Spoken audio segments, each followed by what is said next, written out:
Ladies and gentlemen, thank you for being here today for this press conference.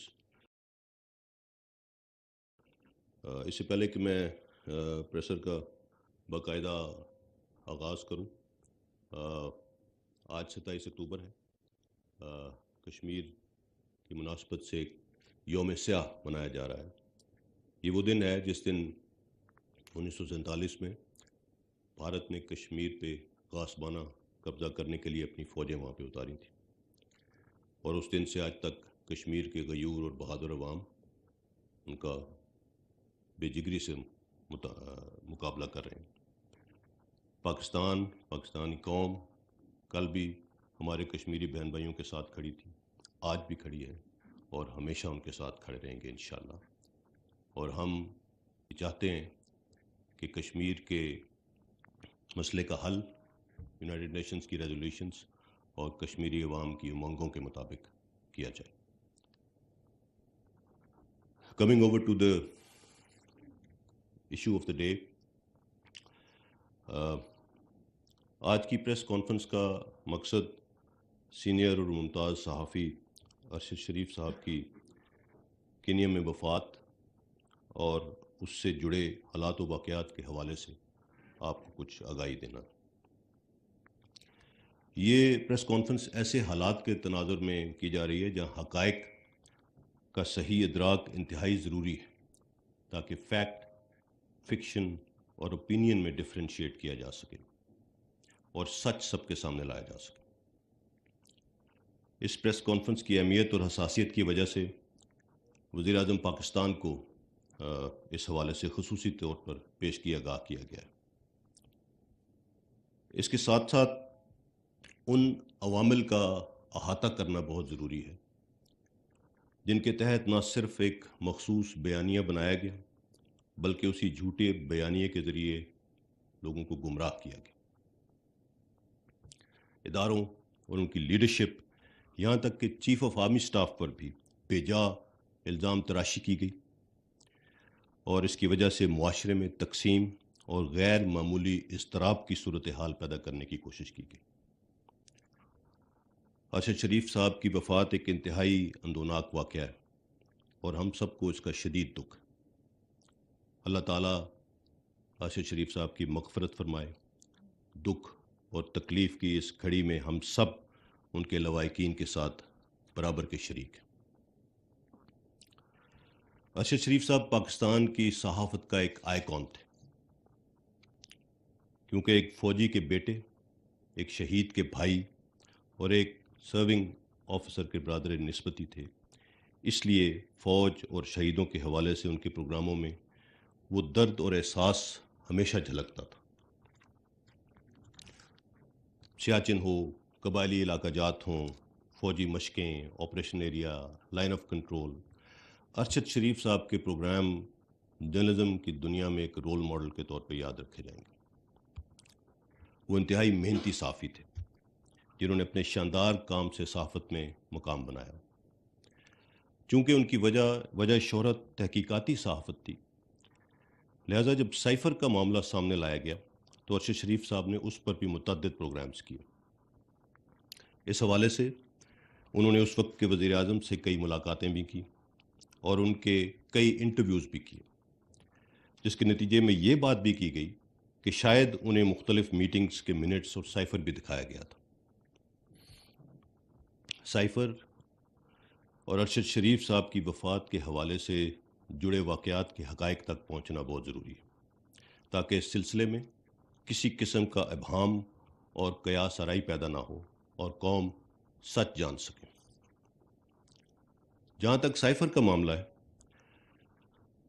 Army chief نے 11 مارچ کو کامرا میں سابق وزیر اعظم سے خود اس کا تذکرہ کیا تھا، جس پر انہوں نے فرمایا کہ یہ کوئی بڑی بات نہیں۔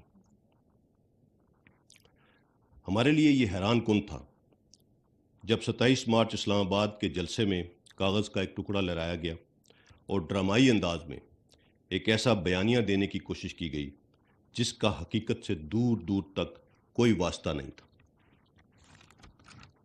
سائفر کے حوالے سے حال ہی میں کئی حقائق منظر عام پر آ چکے ہیں، جس نے اس کھوکھلی اور من گھڑت کہانی کو بے نقاب کر دیا ہے کہ کیسے پاکستانی سفیر کی رائے کو اپنے سیاسی مقاصد کے لیے استعمال کیا گیا۔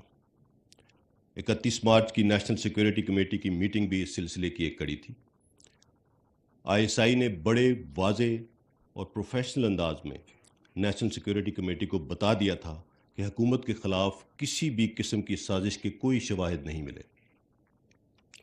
نیشنل سیکیورٹی کمیٹی کو بریف کیا گیا کہ یہ پاکستانی سفیر کی ذاتی اسیسمنٹ ہے، اور پاکستانی سفیر نے جو لائے عمل ریکمینڈ کیا تھا وہی لائے عمل نیشنل سیکیورٹی کمیٹی نے بھی فارن آفس کو ریکمینڈ کیا۔ ISI کی سائفر سے متعلق فائنڈنگز کی کسی قسم کی سازش کو ان کو اس کے شواہد نہیں ملے، اور یہ تمام فائنڈنگز ریکارڈ کا حصہ ہیں۔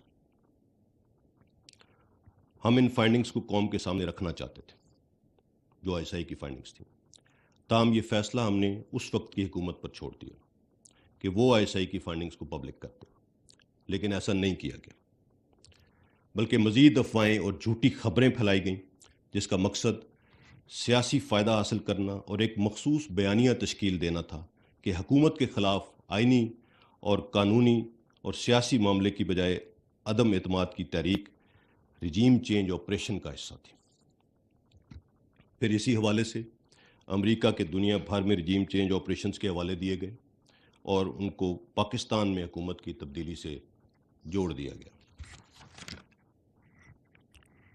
پاکستان کے اداروں بالخصوص فوج کی لیڈرشپ کو نشانہ بنایا گیا اور ہر چیز کو غداری اور رجیم چینج آپریشن سے لنک کر دیا گیا۔ یہی وہ وقت تھا جب ارشد شریف صاحب اور دیگر کئی صحافیوں اور سوشل میڈیا ایکٹیوسٹس کو ایک مخصوص بیانیہ فیڈ کیا گیا جس کی حقیقت بھی بہت حد تک واضح ہو چکی ہے۔ ذہن سازی کے ذریعے قوم اور افواج پاکستان میں سپاہ اور لیڈرشپ میں نفرت پیدا کرنے کی مذموم کوشش کی گئی۔ پاکستان اور پاکستان کے اداروں کو دنیا بھر میں بدنام کرنے کی کوئی کسر باقی نہیں چھوڑی گئی۔ اس میڈیا ٹرائل میں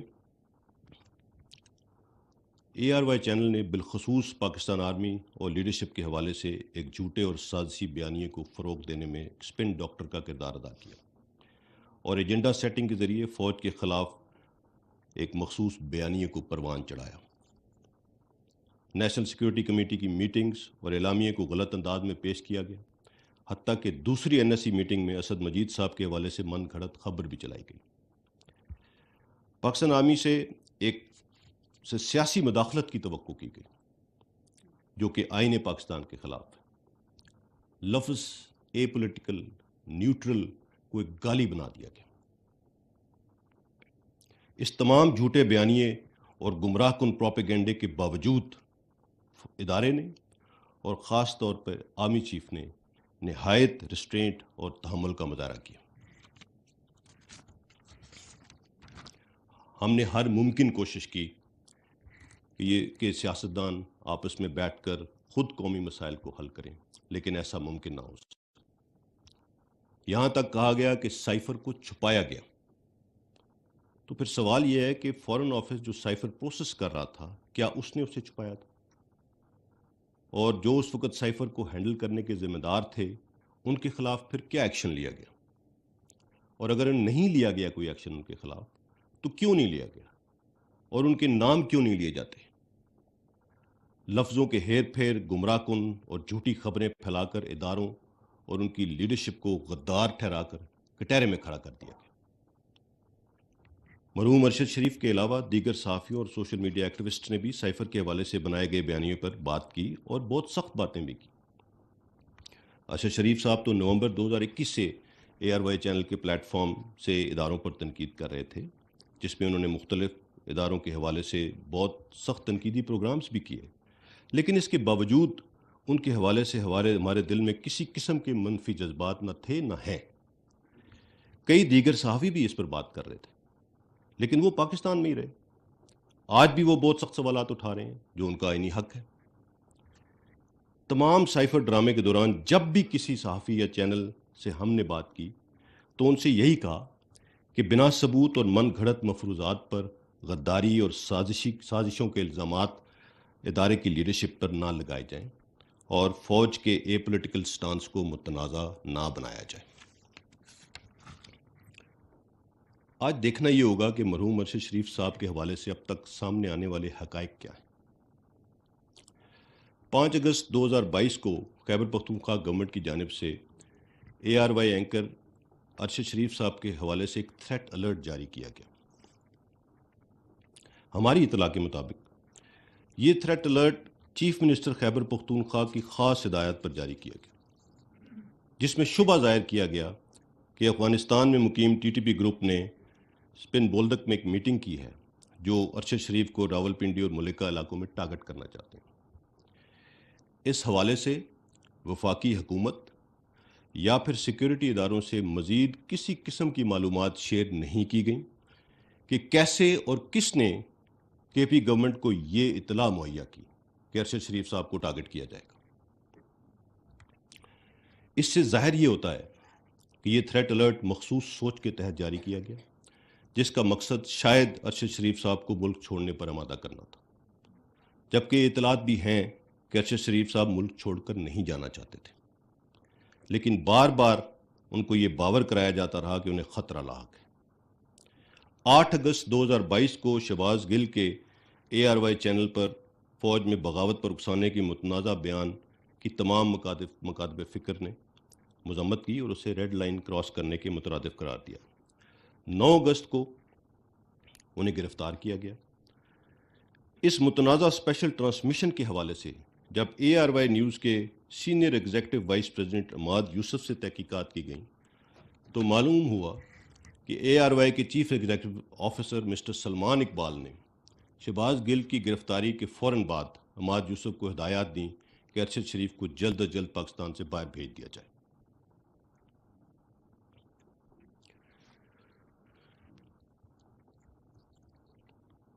اس کے جواب میں عماد یوسف نے انہیں بتایا کہ ارشد شریف پشاور سے دبئی کے لیے روانہ ہوں گے۔ پھر اس حوالے سے متواتر ایک بیانیہ بنایا جاتا رہا کہ ارشد شریف کو بیرون ملک قتل کر دیا جائے گا۔ 9 اگست 2022 کو 4:40 پر کراچی سے ارشد شریف کی دبئی کے لیے ایئر ٹکٹ بک کی گئی، جو کہ ARY گروپ کے assistant manager planning and administration mister Imran کے کہنے پر فضل ربی نامی ٹریول ایجنٹ نے 5.5 لاکھ روپے وصول کرنے کے بعد بک کی۔ اس ٹریول پلان کے مطابق 9 ستمبر 2022 کو ارشد شریف کو پاکستان واپس آنا تھا۔ 10 اگست کو ارشد شریف باچا خان انٹرنیشنل ایئرپورٹ پشاور سے ایمریٹس انٹرنیشنل کی پرواز EK 637 کے ذریعے صبح 6:10 پر دبئی کے لیے روانہ ہوئے۔ ارشد شریف کو KP گورنمنٹ نے اس دوران مکمل پروٹوکول فراہم کیا۔ انہیں چیف منسٹر سیکریٹریٹ سے کے پروٹوکول آفیسر عمر گل آفریدی نے green number plate double cabin میں ایئرپورٹ پہنچایا۔ Chief minister secretariat Khyber Pakhtunkhwa کے سٹاف نے ہی تمام کاؤنٹرز پر ارشد شریف کی معاونت کی اور انہیں فلائٹ تک پہنچایا۔ اس حوالے سے اداروں کی جانب سے ارشد شریف کو روکنے کی کسی بھی قسم کی کوشش نہیں کی گئی۔ اگر گورنمنٹ روکنا چاہتی تو FIA کے ذریعے یہ کر سکتی تھی۔ ارشد شریف صاحب تب تک UAE میں رہے جب تک ان کے پاس UAE کا ویلڈ ویزا تھا۔ ارشد شریف UAE سے کینیا کی جانب اس وقت روانہ ہوئے جب ان کا دبئی کا ویزا ایکسپائر ہوا۔ ہماری اطلاع کے مطابق کسی نے سرکاری سطح پر ارشد شریف کو دبئی سے نکلنے پر مجبور نہیں کیا، تو وہ کون تھے جنہوں نے انہیں وہاں سے جانے پر مجبور کیا؟ اس سوال کا جواب لینا چاہیے۔ یہاں پر یہ بھی سوال اٹھتا ہے کہ UAE روانگی سے منسلک دستاویزی معاملات کو کس نے سر انجام دیا؟ متحدہ عرب امارات میں ارشد شریف کے قیام و طعام کا بندوبست کون کر رہا تھا؟ کس نے انہیں مسلسل یہ باور کرایا کہ وہ پاکستان واپس نہ آئیں ورنہ انہیں مار دیا جائے گا؟ کس نے انہیں یقین دلایا کہ ان کی جان بیرون ملک، خاص طور پر کینیا جیسے ملک میں محفوظ ہے؟ ایک بیانیہ یہ بھی بنایا جا رہا ہے کہ جب ارشد شریف کو دبئی سے نکلوایا گیا تو صرف کینیا ہی وہ ویزا فری ملک تھا جہاں پہ وہ انٹری لے سکتے تھے، حالانکہ دنیا میں کم از کم 34 ایسے ممالک ہیں جہاں پر ویزا فری انٹری پاکستانیوں کو موجود ہے۔ ارشد شریف کیوں کر کینیا پہنچے اور ان کی میزبانی کون کر رہا تھا؟ ان کا پاکستان میں کس کس سے رابطہ تھا؟ ارشد شریف کی وفات سے منسلک کردار وقار احمد اور خرم احمد کون ہیں؟ ان کا ارشد سے کیا رشتہ تھا؟ کیا ارشد انہیں پہلے سے جانتے تھے یا کسی نے یہ رابطہ استوار کرایا تھا؟ کچھ لوگوں نے ارشد شریف صاحب کے لندن میں ملاقات کے دعوے بھی کیے. وہ دعوے ان سے کس نے کروائے اور کن بنیادوں پر وہ دعوے کیے گئے؟ کیا یہ دعوے بھی فیک نیوز اور ڈس انفارمیشن کیمپین کا حصہ تھے؟ ارشد شریف کی وفات ایک دور افتادہ علاقے میں ہوئی اور کینیا پولیس نے تو انہیں پہچانا ہی نہیں تھا. تو ان کی وفات کی خبر سب سے پہلے کس نے اور کس کو دی؟ کینیا کی پولیس اور حکومت نے اس کیس میں اپنی غلطی کو تسلیم کیا ہے، لیکن دیکھنا یہ ہے کہ کیا یہ واقعی ایک مسٹیکن آئیڈینٹی کا واقعہ تھا یا ٹارگٹ کلنگ. بہت سے سوالات جواب طلب ہیں. اس افسوسناک واقعے کی صاف، شفاف اور غیر جانبدار تحقیقات بہت ضروری، اور اس کے لیے ہم نے حکومت سے ہائیسٹ لیول انکوائری کمیشن کی استدعا کی. اس کمیشن کو اگر بین الاقوامی experts, forensic, I T experts, even under the umbrella of U N نمائندوں کی ماہرین کی ضرورت ہو تو انہیں بھی شامل کرنا چاہیے. ان تمام حالات و واقعات میں اے آر وائی کے chief executive officer Salman Iqbal صاحب کا ذکر بار بار آتا ہے، لہٰذا انہیں پاکستان واپس لایا جانا چاہیے اور شامل تفتیش کرنا چاہیے. ارشد شریف کی ناگہانی موت کے فوراً بعد سوشل میڈیا پر مخصوص لوگوں نے فوراً الزامات کا رخ فوج کی طرف موڑنا شروع کر دیا. اس شفاف موت سے کون فائدہ اٹھا رہا ہے، یہ دیکھنا بہت ضروری ہے. ارشد شریف کی وفات ایک ایسا افسوسناک واقعہ ہے جس نے پوری قوم کو رنج و غم میں مبتلا کر دیا ہے. میں نے اب تک حاصل ہونے والی تفصیلات اور حقائق آپ کے سامنے رکھ دی ہیں. اب آپ پہ فرض ہے کہ آپ ان تفصیلات کی تہہ تک پہنچیں اور تمام کرداروں کو سامنے لائیں اور حقائق قوم کے سامنے رکھیں. ہم سب کو انکوائری کمیشن کی رپورٹ کا انتظار کرنا چاہیے. جب تک کوئی حتمی رپورٹ سامنے نہیں آ جاتی، کسی پر الزام تراشی کسی صورت مناسب نہ ہوگی. ہم ایک خوددار اور آزاد قوم ہیں اور ہم میں سے ہر ایک نے پاکستان کی ترقی اور امن کے لیے کردار ادا کرنا ہے. میری آپ سے ریکویسٹ ہوگی کہ اپنے اداروں پر اعتماد رکھیں. اگر ہم سے ماضی میں کوئی غلطیاں ہوئی ہیں تو پچھلے 20 سالوں سے ہم اپنے خون سے ان کو دھو رہے ہیں. یہ آپ کی فوج ہے. یہ وردی پہنے ہوئے 35 40 سال نوکری کے بعد کوئی غداری کا توق لٹکا کے گھر نہیں جانا چاہتا. ہم کمزور ہو سکتے ہیں، ہم سے غلطیاں ہو سکتی ہیں، مگر ہم غدار اور سازشی ہرگز نہیں ہو سکتے. اس چیز کا ادراک سب کو کرنا ہوگا، کیونکہ فوج عوام کے بغیر کچھ نہیں ہے. ایک بہت مشہور اسکالر نے کچھ عرصہ پہلے کہا تھا کہ اگر پاکستان کو توڑنا ہے تو پہلے اس کی فوج کو کمزور کرنا ہوگا. اور آج ہائیبریڈ وارفیئر کی اپلیکیشن، 5th جنریشن وارفیئر کی اپلیکیشن، ان سب کے مترادف ایگزیکٹلی ایک کاپی بک اپلیکیشن پاکستان میں ہو رہی ہے اس وقت. سو ہم سب کو اس چیز سے ہم اس سے نبرد آزما ہے اور ہم اس سے باہر نکلیں گے انشاءاللہ. ایک متحد قوم ہی چیلنجز کا مقابلہ کر سکتی ہے. ہماری شناخت اور پہچان سب سے پہلے پاکستان ہے اور کچھ نہیں. اور ہم کبھی بھی انشاءاللہ ایک انسٹیٹیوشن کے طور پہ اپنی قوم کو مایوس نہیں کریں گے. نہ کیا ہے، نہ کریں گے انشاءاللہ. یہ ہمارا آپ سے وعدہ ہے. یہ وقت اتحاد، تنظیم اور نظم و ضبط کا ہے، اور مل کر ہمیں پاکستان کو ان تمام چیلنجز سے نکالنا ہے اور ہم انشاءاللہ اس سے نکلیں گے. Thank you very much. Before I we start the Q and A, اس ٹاپک کی سینسٹیوٹی کو دیکھتے ہوئے اور جو ہم نے آج بات چیت کی ہے، میں نے ڈی جی آئی ایس آئی کو بھی ریکویسٹ کی ہے کہ وہ آج اس پریس کانفرنس میں میرے ساتھ بیٹھیں اور اگر آپ کے کچھ سوالات ہیں تو ان کا بہتر طریقے سے جواب دے سکیں. D G I S I.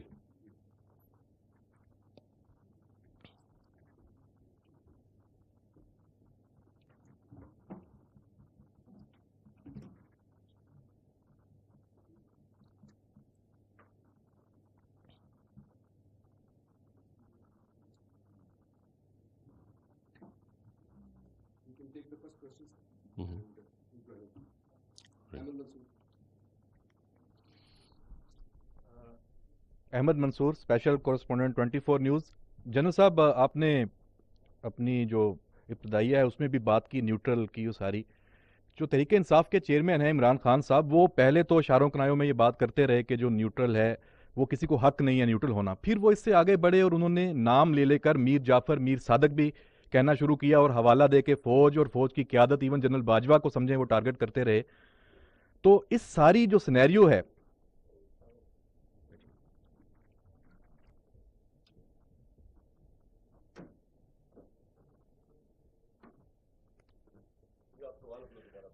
G general صاحب، میں یہ بات کر رہا تھا کہ جو خان صاحب ہیں انہوں نے پہلے تو یہ بات اشاروں کنایوں میں کی کہ نیوٹرل ہے، اس کا کسی کو حق نہیں ہے کہ نیوٹرل ہو، اور پھر انہوں نے نام لینے شروع کر دیے، میر جعفر اور میر صادق کا جو لقب دینا شروع کر دیا، اور ظاہری بات ہے کہ جب وہ اور کھلے اور ابھی تک یہاں تک پہنچے ہیں، وہ ٹارگٹ فنگرنگ بھی کر رہے ہیں، کون کن کو وہ کہہ رہے ہیں، وہ فوج کو، جنرل باجوہ صاحب کو، اس طرح مطلب ان کا بھی اشارہ۔ تو اب اس کے پیچھے ان کا مقصد کیا ہو سکتا ہے؟ وہ کیا وہ کہہ رہے ہیں، اور کیا ان کا جو مقصد ہے وہ پورا ہونے دیا جائے گا؟ دیکھیے، یہ آن ہے مائک، اس کے جو ظاہری عوامل ہیں، اس ان ٹرمنالوجیز کے جو انفارچونیٹلی یوز کی گئیں، اور جس بیانیے کو پروان چڑھایا گیا، اس کو تقویت بخشی گئی، اس کے ظاہری عوامل اور ان کا ایک کرونالوجی تو میں نے آپ کو دے دی ہے۔ اس کے کچھ اندرونی محرکات کیا ہیں اور وہ کس ڈائریکشن میں جا رہی ہیں چیزیں، I would request the DGI to please comment on that. Thank you. بسم اللہ الرحمن الرحیم۔ مجھے شعوری احساس ہے کہ آپ لوگ مجھے اپنے درمیان دیکھ کے حیران ہیں، اور میں آپ کی حیرانی کو اچھی طرح سمجھ سکتا ہوں۔ آپ کو معلوم ہے میری ذاتی تصاویر ہوں، ذاتی تشہیر ہو، اس پہ میری پالیسی تقریباً 1 سال سے واضح ہے، جس پہ میں اور میری ایجنسی سختی سے پابند ہے۔ اس کی وجہ یہ ہے کہ میرا منصب اور میرے کام کی نوعیت ایسے ہے کہ مجھے پس منظر میں، مجھے اور میری ایجنسی کو پس منظر میں رہنا ہے۔ لیکن آج کا دن کچھ مختلف ہے۔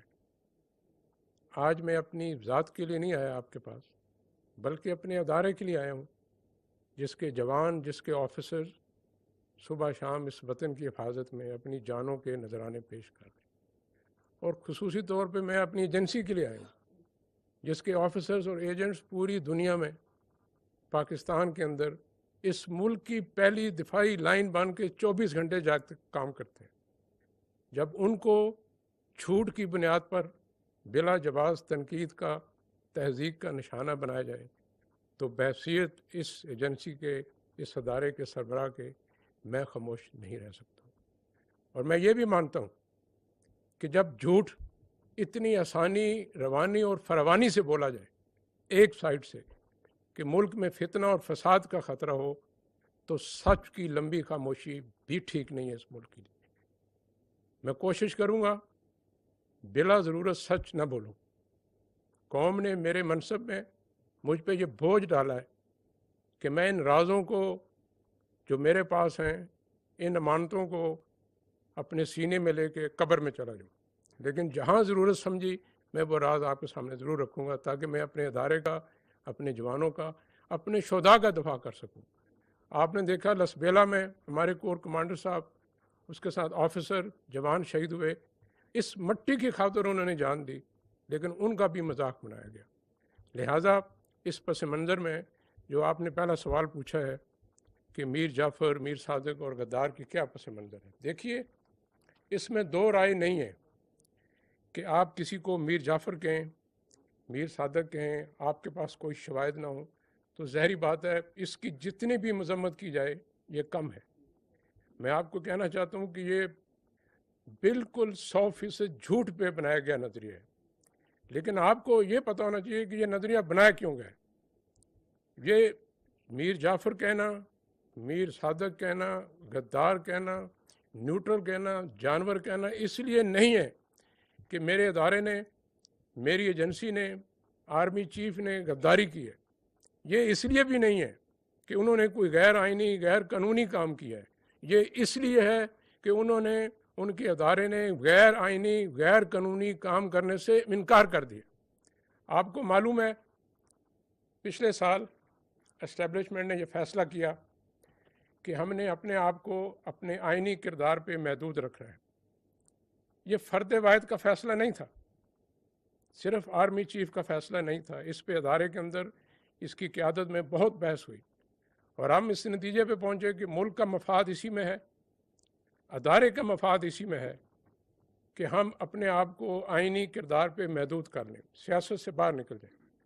اور میرا یہ ایمان ہے، میری ایجنسی ہو، میرا ادارہ ہو، پاکستان کے ہر فرد کا اس کی کوئی بھی سیاسی سوچ ہو، افکار ہو، اس کا برابر مساوی حق ہونا چاہیے، اس کو کسی ایک گروہ کسی ایک نام کے ساتھ منسلک نہیں ہونا چاہیے۔ یہی اس ادارے کی شان ہے، یہی اس ادارے کی آن ہے۔ ان تمام امور کو ذہن میں رکھ کے یہ ہم نے فیصلہ کیا۔ آپ کو معلوم ہے پچھلے سال سے اور بالخصوص اس سال مارچ میں ہم پہ بہت پریشر آیا اور مختلف طریقے سے پریشر ڈالا گیا، لیکن ادارے نے اور آرمی چیف نے یہ فیصلہ کیا کہ ہم نے جو بنیادی فیصلہ کیا ہوا ہے کہ اپنے آپ کو آئینی کردار پہ محدود رکھنا ہے، ہم اس سے نہیں ہٹیں گے۔ میں یہ بھی آپ کو بتا دوں، جنرل باجوہ صاحب چاہتے تو اپنے آخری 6-7 مہینے بہت سہولت سے گزار سکتے تھے، وہ یہ فیصلہ نہ کرتے، اپنی ذات کو مقدم رکھتے، آرام سے نومبر میں اگلے مہینے ریٹائر ہو کے چلے جاتے، نہ کسی نے تنقید کرنی تھی، نہ اتنی غلاظت بولنی تھی۔ لیکن انہوں نے فیصلہ ملک کے حق میں کیا، وہ فیصلہ کیا جو ادارے کے حق میں ہے۔ انہوں نے اس کے لیے اپنی ذات بھی قربان کی۔ آپ کو معلوم ہے ان پہ، ان کے بچوں پہ کتنی غلیظ تنقید بھی کی جاتی رہی، لیکن میں انہیں جانتا ہوں، جو میں سمجھاؤں، انہوں نے یہ فیصلہ اس لیے کیا، وہ چاہتے تھے کہ جب وہ چلے جائیں تو ان کی لیجیسی میں ایک ایسا ادارہ ہو جس کا کنسٹیٹیوشنل رول ہو، اس کا ایسا رول نہ ہو جس کو متنازع بنایا جا سکے۔ لہذا اس چیز کی خاطر انہوں نے یہ فیصلہ کیا۔ میں یہ بھی آپ کو بتا دوں، مارچ کے مہینے میں آرمی چیف کو ان کی مدت ملازمت میں غیر معینہ مدت کی توسیع کی پیشکش بھی کی گئی، میرے سامنے کی گئی۔ یہ بہت پرکشش پیشکش تھی، لیکن انہوں نے اس کو بھی ٹھکرا دیا، اس لیے کہ انہوں نے جو بنیادی فیصلہ کیا تھا کہ ادارے کو متنازع رول سے ہٹا کے آئینی رول پہ لانا ہے۔ اور میں یہ ضرور پوچھنا چاہتا ہوں، آپ کو حق ہے اپنی رائے دینے کا۔ I respect that right. As a soldier I am ready to protect that right to the extent possible. But میں یہ ضرور پوچھنا چاہتا ہوں کہ اگر آپ کا دل مطمئن ہے کہ آپ کا سپہ سالار غدار ہے، میر جعفر ہے، تو ماضی قریب میں اتنی تعریفوں کے پل کیوں باندھتے تھے آپ؟ اگر آپ سمجھتے ہیں کہ آپ کا سپہ سالار غدار ہے، میر جعفر ہے، تو اس کی مدت ملازمت میں اتنی توسیع کیوں دے رہے ہیں؟ عجیب بات ہے، آپ سمجھتے ہیں سپہ سالار غدار ہے، لیکن آپ انہیں کہہ رہے ہیں کہ پوری زندگی کے لیے اگر آپ نے اس ملازمت میں رہنا ہے تو رہیں۔ اور اگر وہ واقعی آپ کی نظر میں غدار ہے، آپ کی سوچ میں غدار ہے، تو پھر آج بھی ان سے پس پردہ کیوں ملتے ہیں؟ مجھے آپ کے ملنے پہ اعتراض نہیں ہے، آپ ملیے، یہ ہمارا فرض ہے اس ملک کے ہر شہری کی آواز پہ لبیک کہنا، لیکن یہ نہ کریں کہ آپ رات کی خاموشی میں بند دروازوں کے پیچھے ہمیں ملیں، اپنی آئینی غیر آئینی خواہشات کا اظہار کریں، وہ بھی آپ کا حق ہے، لیکن یہ نہیں ہو سکتا کہ دن کی روشنی میں اسی بندے کو آپ غدار کہیں۔ آپ کی قول و فعل میں، فکر و تدبر میں اتنا کھلا، اتنا بڑا تضاد ٹھیک نہیں۔ Thank you. جی رحیم صاحب، بڑا اچھا لگا آپ کی گفتگو سن کے، پہلی دفعہ آپ آئے۔ پاکستان میں جو لاء ہے، یہ پہلے تو جذبات کا اظہار کر دوں پھر سوال بھی، وہ ڈبل اس کا پیمانہ ہے۔ مجھ جیسا آدمی، عام صحافی، فوج کے اوپر کوئی بات کرے تو مقدمے ہو جاتے ہیں۔ یہاں عمران خان صاحب جو ہے وہ سر عام انہوں نے فوج کی دھجیاں اڑا دیں، ان کے اوپر کوئی ہاتھ نہیں ڈال سکتا۔ مطلب یہ کیا رول آف لاء ہے اس ملک کے اندر، اور یہ کیا لیگیسی ہے جو ہم دیکھ رہے ہیں یا آپ دیکھ رہے ہیں؟ ایک تو مجھے اس کا بھی ضرور بتائیے گا کہ اس ملک کو کس طرح آگے لے کے جانا ہے۔ دوسرا سر، یہ جو کل واڈا صاحب نے کہا اور اس سے پہلے عمران خان صاحب نے کہا، عمران خان صاحب بھی کہہ رہے ہیں ان کے پاس انفارمیشن ہے کہ ان کو مارا جا رہا تھا، ہمارے جو صحافی بھائی تھے ارشد شریف صاحب، اور اس انفارمیشن کی بیس پہ انہوں نے ان کو باہر نکلنے مجبور کیا. تو یہ انفارمیشن کیا ہمارے عسکری اداروں کی طرف سے ان کے پاس آئی تھی؟ کیونکہ ذاتی انفارمیشن تو اتنی وثوق سے نہیں ہو سکتی کہ وہ اتنے کریڈیبل ہو کے وہ بتا رہے ہیں کہ جی یہ انفارمیشن تھی اور انہوں نے اس کی بنیاد میں وہ کہا. تو اگر عسکری ذرائع سے آئی تھی تو وہ کون سے عسکری ذرائع تھے؟ وہ آپ کے نوٹس میں ہیں sir, being A D G I S I. اور دوسرا جو فیصل واڈا صاحب کہہ رہے ہیں کہ ان کے فون کا آڈٹ کرا لیا جائے تو چل جائے گا پتہ کہ ساری کانسپریسی کھل جائے گی. تو کیا اس سلسلے میں آپ کچھ کر رہے ہیں کہ واڈا صاحب کو بلایا جائے، ان سے پوچھا جائے؟ انہوں نے تو کل بہت باتیں کر دی، انہوں نے کہا کہ اس کے جو بینیفیشری ہیں وہی اس کے قاتل ہیں. تو کون بینیفیشری ہے ارشد شریف صاحب کے قتل کا، اور اس کا لانگ مارچ سے کیا تعلق ہے؟ اور لانگ مارچ میں کیونکہ اب یہ مدعا عمران صاحب نے اٹھا دیا ہوا ہے تو اس کو کس طرح لنک کر کے کس طرح دیکھا جائے سر؟